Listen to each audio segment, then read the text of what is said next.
If you're struggling with overthinking and persistent worrying negative thoughts, even if this is something that's only just happened to you recently, then keep watching because I have a tip for you that could put an end to these problems.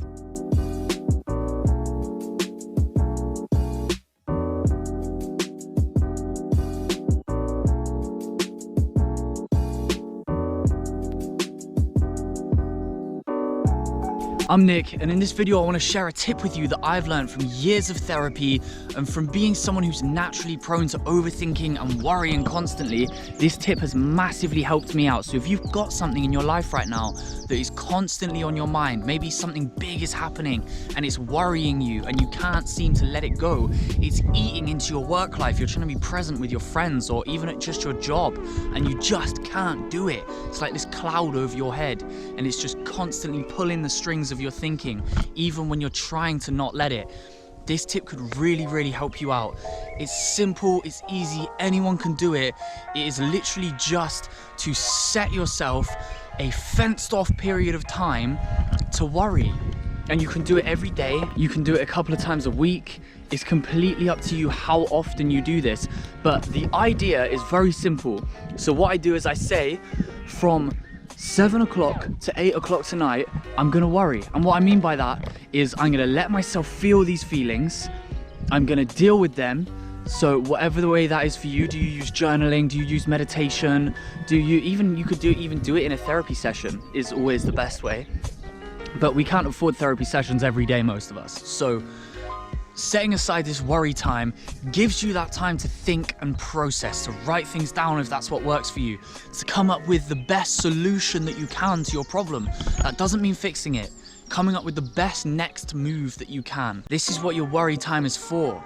It's for feeling those feelings, for learning to sit with them and to be okay with them in a meditation-like headspace, to be okay with the fact that there's anxiety in your body, to be okay with the fact that you feel sad. There's nothing wrong with that, but you're setting time aside to feel these feelings, to let them in, to hear what they're trying to tell you, to figure out what's the best thing I can do now and move forward. Plan, strategize, feel, think. That's what worrying time is for, so you can cap it off an hour, 2 hours, half an hour, 15 minutes, whatever you need, whatever works for you. But you have this fenced off period of time every single day, and this next part is the key. You have that fenced off period of time every day, and that allows you to be free and present and at peace mentally for the whole rest of that day. So when things creep into your mind, when you're out with your friends, and you think, oh, I don't want this now, or you get brought down, just be mindful with your thoughts. Just notice them. Don't engage with them. Just notice them and say, okay, now is social time. Later is worrying time. And if it's important enough, it will come up in your worrying time. So don't worry about that either. Don't worry about missing anything. You don't have to constantly be on guard. If it's important enough, it will persist. It will show up in your worrying time and you won't miss it. Okay? But what really matters is that you set that time and you strictly stick to that. So you notice these thoughts and you re-engage with the present moment. Don't engage with the thoughts, engage with the moment, and just notice the thoughts go by. Don't try and force them out. Don't try and engage with them. Just notice, re-engage with the present. Re-engage with that conversation with your friend. Feel the water on your hands when you're washing the dishes. Whatever it is that you're doing, you should feel like you're able to be present. You should feel like you have permission to be present with whatever you're doing.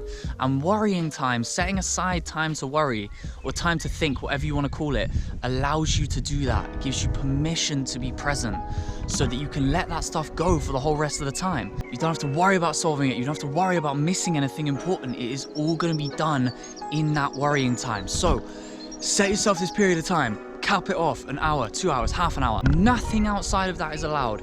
And then don't beat yourself up for having these thoughts outside of worrying time. It will happen, but it's how you engage with them that matters. Are you running along with them, or are you mindfully noticing them and letting them go? That's what matters. So set aside the worrying time, allow yourself to be present with everything else. This doesn't have to be a cloud over everything.